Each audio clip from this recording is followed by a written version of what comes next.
The orbital station felt safe, clean, controlled. After 2 weeks on Earth, Kix appreciated artificial environments in a new way. His homeworld's oceans had seemed boring before. Now they seemed like paradise, but he was different. They all were. Hyunwoo's medical scan showed it. Stress markers, changed hormone levels. Even their brain patterns had shifted. Earth had left permanent marks on them. This happens to everyone, Hyunwoo explained. Exposure to Earth changes you. Not just psychologically, physically. Your body remembers the danger. It stays alert. Some graduates report feeling too calm on their homeworlds after this. They miss the edge that Earth gave them. Miss it? Pip said. I never want to feel that afraid again. But Kix understood. There was something about surviving Earth. Something that made regular life seem flat. Dull. He did not like that feeling. It scared him. They gathered in the classroom. Captain Doyen stood at the front. Today we analyze, he said. Today we understand. You have experienced Earth. Now we discuss what it means. Kix had prepared a presentation. He had spent 3 days organizing his thoughts. Humans possess extraordinary abilities, he began. Your pattern recognition is incredible. You see threats before they appear. You predict weather, animal behavior, danger. Your species evolved to see death coming. Doyen nodded. Continue. Your bodies have redundant systems, Kix said. 2 kidneys. 2 lungs. Your liver can regenerate. Your blood clots to stop bleeding. You can survive injuries that would kill most species. You are built to take damage and keep functioning. Your immune systems are aggressive, Vel added. You fight billions of microorganisms every day. Your bodies are in constant warfare. And your psychology, Thren said quietly. The granitoid had been humble since the flood. You have mechanisms for managing fear. You do not freeze. You do not panic. You assess and act. Even when terrified, you function. Your social structures, Horth added. You protect each other. You share knowledge. You teach your young to survive. Every human child learns about danger from birth. You pass down survival skills generation after generation. Jiwon smiled. You have learned well. Yes, humans are survival machines. Earth made us this way. Every trait you described was selected for over millions of years. The humans who could not do these things died. The ones who could do them had children. Again and again until survival became our nature. She brought up a display. Images of Earth's history. Ice ages, she said. Periods where much of the planet froze. Temperatures dropped by 20 degrees. Food became scarce. Many species went extinct. Humans survived. Another image. Megafauna. Giant animals. Bears twice my size. Cats that could kill with one bite. Humans hunted them to extinction using only stone tools and teamwork. Another image. Volcanic winters. Ash in the sky for years. Crops failed. Populations crashed. Humans survived by eating anything, insects, roots, each other when necessary. How? Pip whispered. How did you survive all that? Jiwon's smile was fierce. We are too stubborn to quit and too creative to stay dead. When one solution fails, we try another. When that fails, we try another. We never stopped trying ever, Doyen took over. Other species developed space travel to expand, to find new resources, to grow their empires. Humans had a different reason. You wanted to escape Earth, Kix said. Partly, Doyen agreed. But mostly? We went to space because it was there. Because it was dangerous. Because it was unknown. Exploring deadly environments is what humans do. It is our baseline normal. Jiwon showed more videos. Humans climbing sheer cliffs with just their hands. Humans diving deep underwater where pressure could crush them. Humans standing at the edge of active volcanoes. Humans chasing tornadoes. Humans surfing giant waves. These are hobbies, she said. Recreation. Humans do these things for fun. The students stared in horror. We need challenge, Hyunwoo explained. We need stimulation. Humans who live in completely safe environments often develop psychological problems. Depression. Anxiety. We need some level of danger to feel alive. It is coded into us. The galaxy fears you, Thren said suddenly. I understand why now. You are friendly. You are helpful. You trade fairly. You follow Federation laws, but underneath you are Deathworld predators, always. We are human, Doyen said. We do not want war. We prefer peace. But when threatened, we do not surrender. We do not retreat. We escalate. Earth taught us to fight back against anything, even our own planet. Show them, Jiwan said quietly. Doyen hesitated, then nodded. He brought up classified files. Images of weapons. Terrible weapons. These are nuclear bombs, he said. Humans created these 600 years ago, before space travel. Before first contact, we created weapons that could destroy all life on Earth multiple times over. Why? Vel asked, horrified. Because we were afraid of each other, Doyen said. Humans fought wars. Terrible wars. We killed millions of our own species. We built weapons to ensure we could kill millions more. For decades we lived under the threat of total destruction. And then? Kix asked. And then we chose not to use them, Doyen said. We came together. We decided peace was better. We still have the weapons. We still have the knowledge. But we choose not to destroy ourselves. That choice every day is what makes us human, not the ability to destroy. The choice not to, Hyunwoo spoke up. I want to share something personal. I was born on a Federation world. My parents left Earth before I was born. I grew up in a peaceful, safe, stable environment. Perfect temperature. No weather. No predators. No danger, he paused. I hated it. I felt anxious all the time. I felt wrong. Like something was missing. When I was 20, I visited Earth for the first time. I stepped out into a thunderstorm. Rain and wind and lightning. And for the first time in my life, I felt right. I felt home. That is in our DNA, he continued. That need for chaos. That need for challenge. We can live in peaceful places, but we never feel completely comfortable. We are built for Earth, for struggle, for survival. Kix thought about his own world.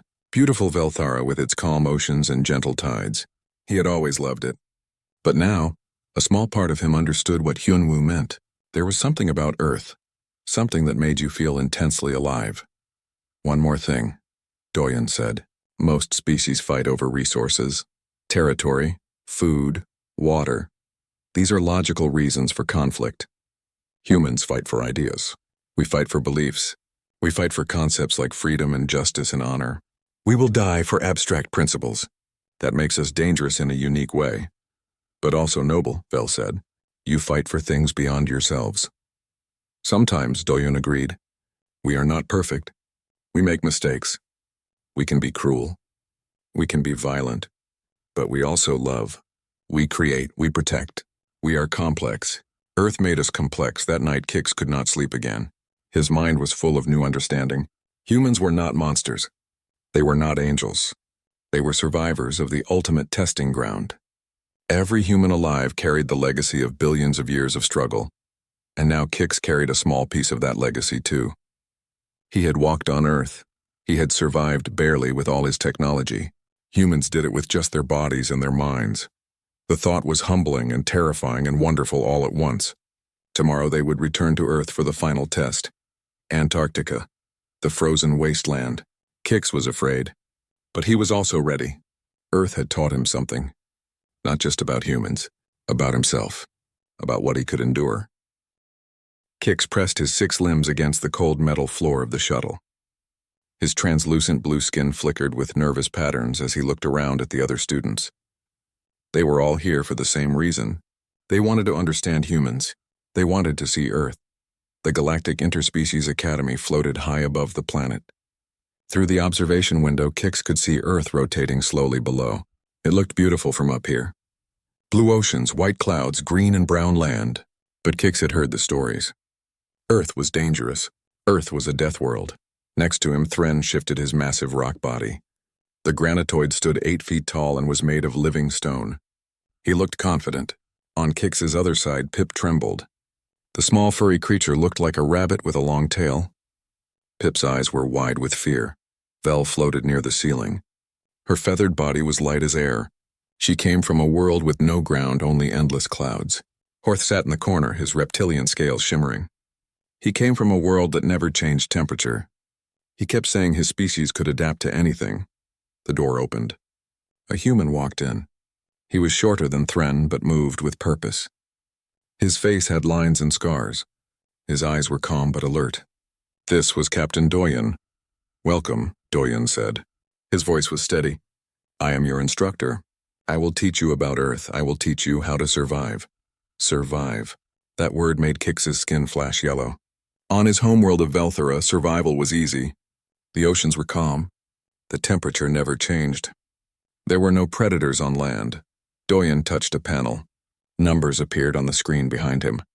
23% of students in this program need emergency medical help, he said. 2 students have died. This is with all our safety equipment. This is with constant monitoring. Pip made a small sound of distress. Vel stopped floating and grabbed onto a handle. Even Thren looked less confident. Without protection, Doyen continued, 90% of alien species die on Earth within 48 hours. He let that sink in. Earth's atmosphere will burn your lungs. Earth's gravity will crush your bones. Earth's sun will blind your eyes. Earth's water carries millions of tiny organisms that will make you sick. And that is just the beginning. The screen changed. It showed video from previous classes. Kix watched in horror. An alien's environmental suit cracked.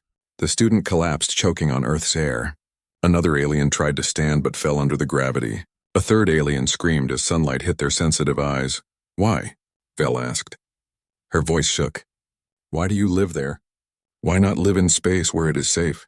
Doyen smiled slightly. We tried. Many humans live in space stations now, but most of us need to return to Earth. We feel wrong away from home. We need the chaos. Need the chaos? Kix repeated. That made no sense. Every species sought stability. Every species wanted peace and calm. The door opened again. Another human entered. This one was younger, with kind eyes. This is Dr. Yunwu, Doyen said. He will examine each of you. He will give you survival suits designed for your biology. Dr. Yunwu smiled at them. Don't worry too much, he said gently. We will keep you safe. But you must listen carefully. You must follow all instructions. Earth does not forgive mistakes. Over the next hour, Yunwu examined each student. When it was Kix's turn, the doctor ran scanners over his body. Your lungs are designed for water, Yunwu explained. Earth's air is too thin for you. Your suit will add pressure and humidity. Your skin needs constant moisture. The suit will spray you every 10 minutes. He moved to Thren. You are strong, but Earth's gravity is higher than yours. Your suit will help support your weight. Thren looked annoyed. He did not want to admit he needed help. For Pip, the news was worse. Your species has lived in controlled environments for 10,000 years, Yunwu said. Your immune system is very weak. You must stay in your suit at all times. Even a small cut could kill you with infection. Vel needed a suit that would help her walk. Horth needed temperature controls. Every student needed protection from something. What about you? Thren asked Yunwu. What suit do you wear? Yunwu looked down at his simple clothes. This is all I need. Humans breathe Earth's air directly. We drink Earth's water without filters. We eat Earth's food, even though it contains toxins that would kill most of you. That's impossible, Horth said. No species can survive such conditions without technology. We are not no species, Doyen said from the doorway. We are humans. We evolved on Earth. Earth shaped us. Earth made us strong. That evening, the students stood at the observation deck. A third human joined them. Lieutenant Jiwan was young and smiled often. But her eyes were watchful, always alert. Look, she said, pointing at Earth below. See those white spirals? Those are storms. The winds can reach 300 kilometers per hour. They can destroy buildings. They can tear trees from the ground. She pointed to another area. That brown region, desert. The temperature goes from very hot during the day to freezing at night. There is almost no water. Most species would die of thirst in hours. And there? Kix asked, indicating the white caps at the top and bottom of the planet. Ice, Jiwan said. Frozen water. So cold that exposed skin freezes in minutes. Some humans choose to live there. They do research. They raise families. Choose to live there? Pip squeaked. Why would anyone choose that? Jiwan smiled. Because it is beautiful. Because it is challenging. Because we are human. Kix stared at the planet. From up here it looked peaceful. But now he knew the truth. Those beautiful blue oceans had waves tall as buildings. Those pretty green forests had animals that could kill with claws and teeth. Those white clouds brought rain and lightning and destruction. Tomorrow, Doyen said, appearing behind them, we go down. Tomorrow you will walk on Earth. Remember everything I taught you today. Follow every rule. Stay close to your instructors, he paused. And try not to panic. Earth can smell fear. Kix did not sleep well that night. His dreams were filled with storms and gravity and burning air. In the morning, he put on his survival suit. It was heavy and uncomfortable, but Hyunwoo said it would keep him alive. The other students gathered in the shuttle bay. They all wore their suits. They all looked nervous. Even Thren's confident posture seemed forced. Horth kept checking his temperature controls. Pip was shaking so hard his fur vibrated. "Ready?" Jiwon asked cheerfully. Too cheerfully, Kix thought. No one answered. They boarded the shuttle. Through the window, Kix watched the station grow smaller. Earth grew larger. They were really doing this. They were going to a death world. The shuttle shook as it entered the atmosphere. Alarms blared. The whole craft rattled and bounced. Pip screamed. Vel grabbed onto her seat with all her strength. Kix felt his stomach twist. Doyen sat calmly in his seat. His eyes were closed. He was sleeping. During this violent descent, the human instructor was taking a nap. Jiwon noticed the student staring. She laughed. "Oh, this is nothing," she said. "Wait until you experience a real storm." Finally, the shaking stopped. The shuttle landed with a thump. The door opened. Kix's first breath of Earth's air came through his suit's filters. Even filtered, it felt thick, heavy, full of things he could not identify. "Welcome to Earth," Doyen said, standing at the door. Behind him, Kix could see trees. Huge trees larger than any building on his homeworld, and beyond them the wild, dangerous, beautiful death world waited. The moment Kix stepped out of the shuttle, gravity hit him like a hammer.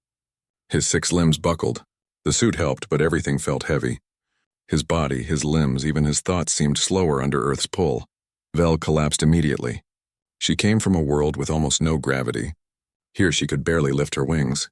Jiwon rushed to help her, attaching a support frame to her suit. "Don't worry," the lieutenant said. "It gets easier. Your muscles will adapt." Thren stood tall, his rock body handling the gravity well. He looked at the others struggling and said nothing. But Kix noticed even Thren moved more slowly than usual. Pip took tiny, trembling steps. Each movement looked painful. Horth's suit was working hard, making whirring sounds as it adjusted to Earth's conditions. "Take deep breaths," Hyunwoo said. "Let your suits do their work." "Your bodies need time to adjust," Kix breathed in. Even through the filters, Earth's air felt wrong. It was thick with moisture. His sensors detected thousands of particles, pollen, spores, dust, microorganisms. On his homeworld, the air was clean and pure. Here, every breath was full of life. "Amazing, isn't it?" Jiwon said, breathing deeply without any suit. "All this life in the air. Humans breathe it every second. Our bodies fight millions of tiny battles every day. Our immune systems are always at war." "War?" Pip whispered. "You live in constant war?" "We don't think of it that way," Hyunwoo said. "For us, it's normal. We evolved here. This is just life." Doyen led them into the forest. The trees were massive. Kix had seen pictures, but reality was different. These trees were alive. They moved in the wind. They made sounds. Leaves rustled. Branches creaked. Birds called from somewhere high above. "This is a temperate forest," Jiwon explained, walking backwards so she could see the students. "One of Earth's gentler environments. The temperature here is mild. There are no large predators nearby. We chose this location to start your training." Gentle? Kix thought. This place felt wild and dangerous. Every plant could hide a threat. Every sound could mean danger. Jiwon stopped next to a plant with 3 leaves. "This is poison ivy," she said. "If you touch it, your skin will blister and itch for weeks. It produces an oil that causes an allergic reaction. The plant uses this chemical to defend itself." "A plant," Vel said slowly, "that attacks animals?" "Many earth plants have defenses," Jiwon said cheerfully. "Some have thorns. Some have poison. Some taste terrible. They evolved these defenses because Earth is dangerous for everyone. Even plants must fight to survive." A buzzing sound made everyone freeze. Something small flew past Kix's head. It was black and yellow, about the size of his smallest limb. "Just a bee," Doyen said. "Don't swat at it. Bees only attack if they feel threatened." "What does it do?" Horth asked, watching the creature nervously. "It can sting you," Jiwon explained. "The bee has a sharp stinger that injects venom. For humans, it's painful but not usually dangerous. For you, your suits will protect you, but a sting could damage the fabric." "Everything here wants to hurt us," Pip moaned. "Not wants to," Hyunwoo corrected gently. "Earth life forms defend themselves. They protect their territory. They survive. Just like we do, they walked for an hour." Jiwon pointed out more dangers. Stinging nettles, thorny bushes. a snake that slithered across the path. Non-venomous, she said casually, as if that made it better. Then the sky darkened. Clouds rolled in fast, much faster than Kix thought possible. Rain coming, Doyen announced. Everyone, prepare yourselves. What's rain? Vel asked. Her world had only mist. Water falls from the sky, Hunwoo said. It's how Earth distributes moisture. It's actually quite beautiful. The first drops hit. They were not gentle. They struck Kix's suit with force. More drops came, then more, then it was pouring. Water fell from the sky in sheets. It was loud. It was violent. It was terrifying. Pip screamed and tried to hide under a tree. Vel pulled her wings tight against her body. Horth's suit alarm beeped as water sensors went crazy. Thren stood still, but even he seemed unsettled by water attacking from above. The humans just stood there. Jiwan tilted her face up, letting rain hit her skin. She was smiling. I love the rain, she said. So refreshing. Refreshing. Kix thought this was an assault. But the humans looked happy. They looked peaceful. They belonged here in this chaos. After 20 minutes, the rain stopped as suddenly as it started. The sun came out. Everything dripped. The air smelled different, richer, fuller. That was a light shower, Doyen said. During storm season, rain can fall for days. The wind can tear roofs off buildings. Lightning can start fires. And you lived through this, Kix said. It was not a question. He was beginning to understand. We do more than live through it, Doyen replied. We thrive in it. As the day went on, the temperature changed. It got colder. Not much, maybe 10 degrees. But Kix felt it. Horth's suit worked harder. Pip complained about the cold. On their homeworlds, temperature stayed constant. Here it changed by the hour. This is nothing, Jiwan said. In winter, this forest can be covered in snow. The temperature drops below freezing. Water turns solid. Plants appear to die, but they're just sleeping. In summer, it can be very hot. The temperature swings by 50 degrees between seasons. How do you survive such changes? Horth asked. He came from a world that never varied more than 5 degrees. We adapt, Hyunwoo said simply. We wear different clothes. We build shelters. We prepare. Adaptation is what humans do best. Night fell. On Kix's homeworld, night was gentle. Bioluminescent algae provided soft light. The temperature stayed warm. It was peaceful. Earth's night was different. Darkness came fast and complete. The temperature dropped another 15 degrees. Pip's fur fluffed up for insulation, but he was still shivering. Strange sounds echoed through the forest, hoots, howls, rustling in the bushes. What are those sounds? Vel asked nervously. Owls, Jiwan said, building a fire. Foxes, raccoons, night animals. They're hunting for food. Don't worry, they won't bother us, mostly. That word did not reassure Kix. They sat around the fire. The flames danced and crackled. Fire was another thing Kix had only seen in videos. Controlled combustion. Dangerous but useful. The humans sat close to it, letting the heat warm them. Long ago, Doyen said, staring into the flames. Humans had no technology, no suits, no tools except stones and sticks. They survived by being smart, by working together, by never giving up. How? Thren asked. Even the proud granitoid sounded impressed. How could a species survive here without technology? We learned, Doyen said. We watched. We remembered. We taught our children. We made mistakes and survived them. We died and others learned from our deaths. Generation after generation, we got better at surviving. Earth made you strong, Kix said quietly. Earth made us human, Doyen replied. Every challenge shaped us. Every danger taught us. We are who we are because of this world. That night, Kix could not sleep. His suit kept him safe, but his mind raced. One day on Earth, and he understood something important. Humans were not just survivors. They were products of constant warfare with their own planet. Every human alive was a descendant of the toughest, smartest, most adaptable members of their species. As he lay in his shelter, listening to Earth's night sounds, Kix realized something else. This was only the beginning. This gentle forest was Earth being kind. Tomorrow they would see what Earth looked like when it was not trying to be friendly. Antarctica was white, completely white. The shuttle landed on ice, and all Kix could see was white in every direction. White ground, white sky, white horizon. It was beautiful and terrifying. The temperature reading made Pip whimper. -40 degrees. -40. My homeworld never goes below 20 degrees, never. This is your final test, Doyen said. 72 hours. 3 days. You will use everything you learned. You will work together. You will survive. Or we can activate our emergency beacons, Hyunwoo added. There is no shame in stopping. Many students withdraw at this point. Whatever you choose, you have already learned more than most beings in the galaxy. The 5 students looked at each other. Kix's skin flickered with uncertainty. Vel's feathers trembled. Pip's eyes were wide with fear. Horth's scales had lost their shine. Even Thren looked worried. Together, Thren said finally. We face this together. The others nodded. They had come this far. They would see it through. The shuttle left. Suddenly they were alone on the ice. The wind picked up immediately. It cut through everything. Cold that Kix had never imagined. Cold that hurt. Cold that killed. Shelter first, Ji-won said. She was wearing thick clothing, but no environmental suit. Just fabric. We build before dark. We work fast. The humans showed them how to cut blocks of snow, how to stack them, how to create a dome. It was hard work. The cold made everything difficult. But slowly a shelter took shape. Inside it was warmer. Not warm, but warmer. The snow blocked the wind. The group's body heat raised the temperature a few degrees. It was enough to survive. Humans have lived in places like this for thousands of years, Doyen said. Arctic peoples. They thrived in conditions that would kill most species. They hunted. They raised families.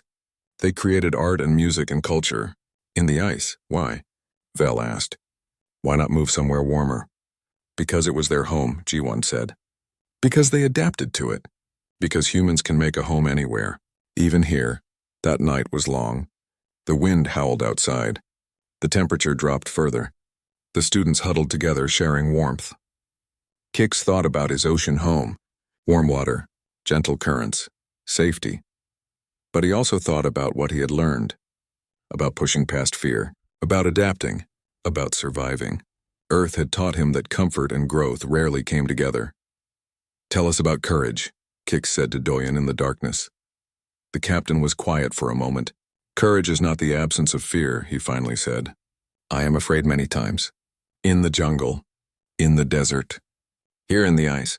But courage is acting despite the fear. It is doing what must be done even when you are terrified. Humans are not fearless, Hyunwoo added. We are experienced at being afraid. We have been afraid for millions of years. We just learned to function anyway. The second day was harder. They had to find food. Water was easy, just melted snow. But finding anything to eat in this frozen wasteland seemed impossible. Ji-won led them to the ocean's edge. Seals basked on the ice. Antarctic seals, she said. Humans hunted these for food and warmth. We used every part. Meat for food. Fat for fuel. Skin for clothing. Nothing wasted. They did not hunt the seals. The humans had brought food for the students. But the lesson was clear. Humans found ways to survive even here, at the bottom of the world. In the coldest place on the planet, that afternoon the blizzard hit. It came fast. One moment clear sky. The next moment white chaos. Wind and snow and zero visibility. They rushed back to the shelter, but Pip's suit began beeping. Power failure. His heating system was dying. I can activate my beacon, Pip said, his voice shaking. They can extract me. Or you can share my shelter, Thren said. My thermal mass is large. I retain heat. It will be uncomfortable for both of us, but we will survive. Kix saw the decision on Pip's face. The easy choice was to leave, to go back to safety. But they had come this far together. I will share, Pip said. We finish this together. They rode out the blizzard pressed together. Thren's rock body radiated stored heat. Pip's small form absorbed it. It was not comfortable, but it worked. They survived. When the storm ended, they emerged into stunning clarity. The sun broke through clouds. The ice sparkled. It was breathtakingly beautiful. That is Earth, Doyen said. Deadly and beautiful. Terrible and wonderful. Both at once, always. On the third day, they hiked toward their extraction point. The journey took 6 hours. Every step was work. Gravity, cold, fatigue. Everything hurt. Then they saw it. A structure. A human research station. Smoke rose from its chimney. Lights glowed in the windows. People live here, Ji-won said. Scientists, engineers. They stay for months. Sometimes years. They study the ice. The weather. The ocean. They do this by choice. A woman came out to greet them. She was older, with white hair and warm eyes. My niece, Jiwon said. Dr. Nari. She has lived in Antarctica for 15 years. Welcome, Nari said. Would you like hot tea? Come inside where it is warm. Inside the station was life. Books, pictures, plants growing under lights. A kitchen, bedrooms, people lived here. Actually lived here, why? Kix asked Nari. Why stay in such a harsh place? Nari smiled. Earth tries to kill us every day. That is why we love it. It makes us earn our existence. Every morning I wake up, I have to work to survive. That makes life meaningful. That makes me feel alive, and suddenly Kix understood. Truly understood. Humans did not just tolerate Earth's challenges. They needed them. They thrived on them. Adversity was not something to escape. It was something that gave life purpose. The shuttle arrived. They flew back to the orbital station. The graduation ceremony was simple. Captain Doyen stood before them. You are the first group in 8 years to complete this program together, he said. Every student finished. That is rare. That is special. He handed each of them a certificate. Official recognition from the Galactic Federation. They had survived Earth. Remember what you learned, Hyunwoo said. Not just about Earth, not just about humans. About yourselves. About what you can endure. About what you can overcome.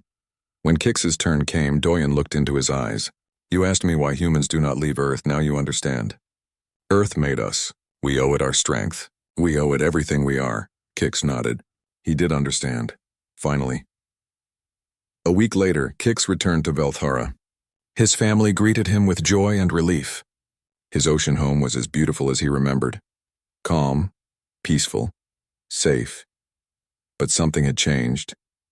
The constant peace felt strange now. He missed the edge. The awareness. The feeling of being truly alive that Earth had given him. His friends asked about Earth, he tried to explain. But words were not enough. You had to feel the rain. Breathe the air.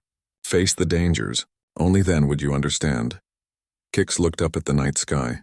Somewhere up there was Earth, spinning, storming, living. A planet that created the most remarkable species in the galaxy.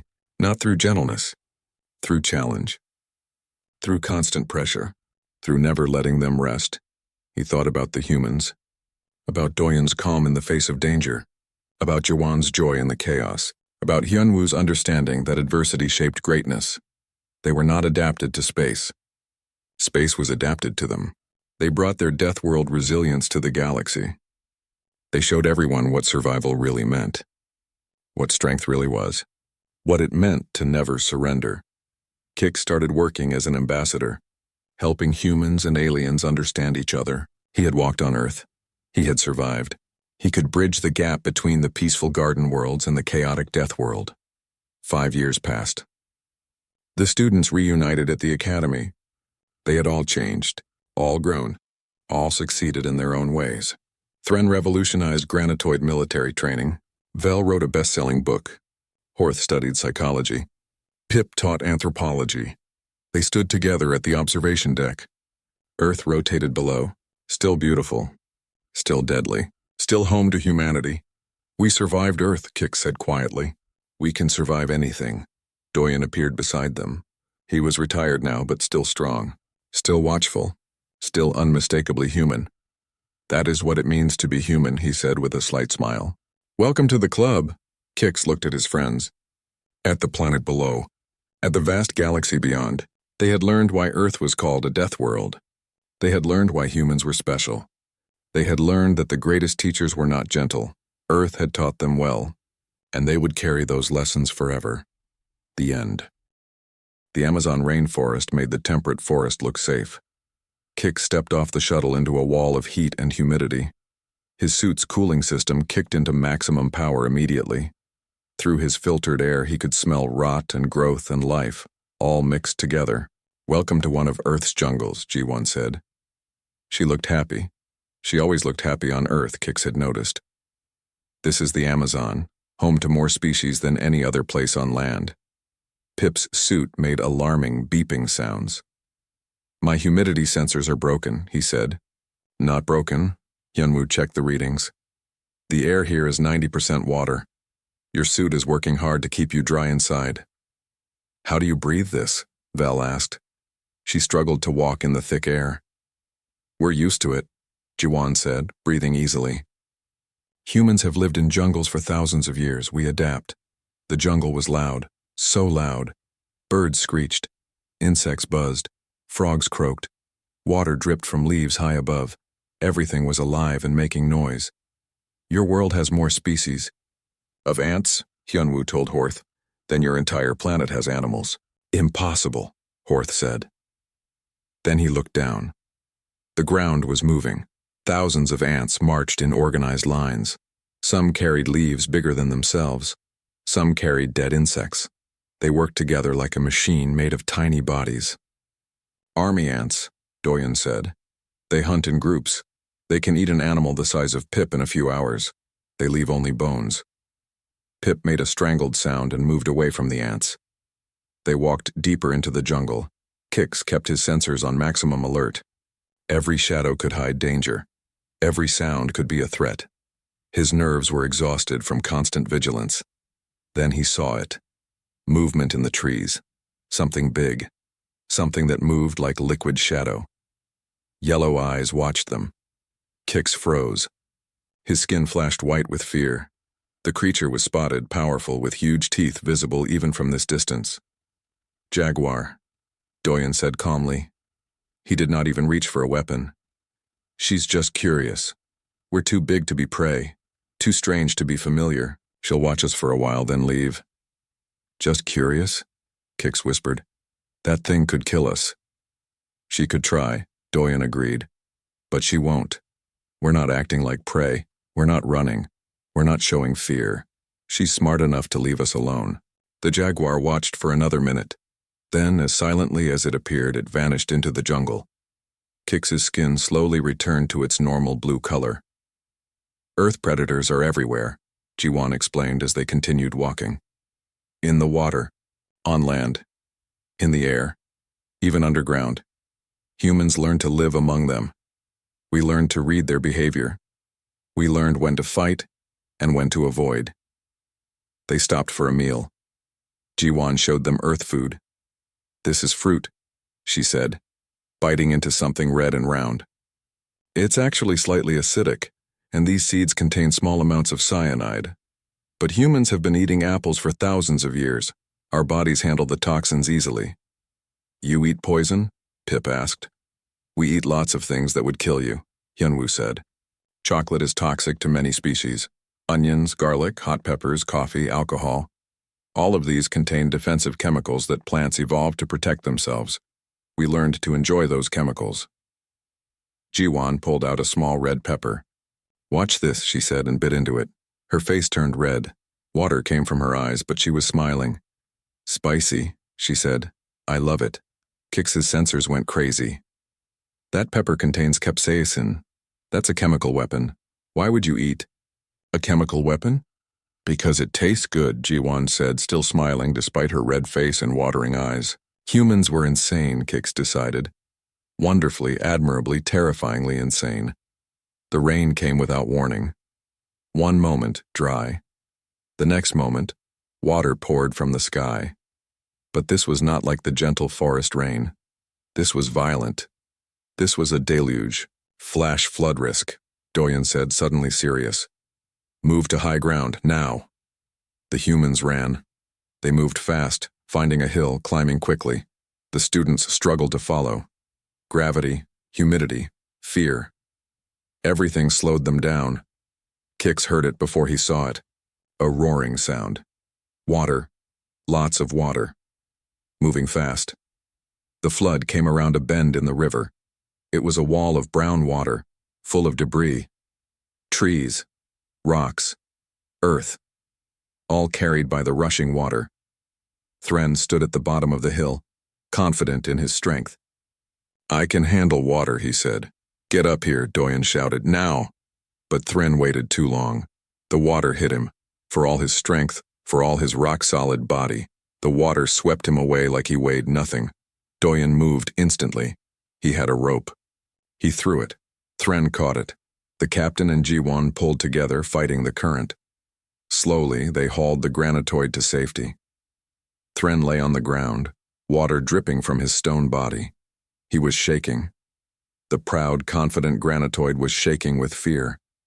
Earth does not care how strong you are, Doyun said quietly. Earth has forces that dwarf any individual. Water, wind, Earth itself. You must respect these forces. Always. Thren nodded slowly. His confidence was gone. In its place was understanding. The next day they flew to the Gobi Desert. The shuttle landed on sand, endless sand. The heat hit them like a physical blow. Even with their suits, the students felt it. 45 degrees, Hyunwoo announced. In the sun, it feels even hotter. Horth's suit struggled. His species needed constant temperature. This heat was breaking his suit's capacity. I cannot adapt to this, he admitted. My species evolved for stability. Earth has no stability. No, Doyun agreed. Earth changes constantly. That's why humans learn to adapt so well. We had to. Stay still, and Earth kills you. They walked into the desert. The heat was oppressive.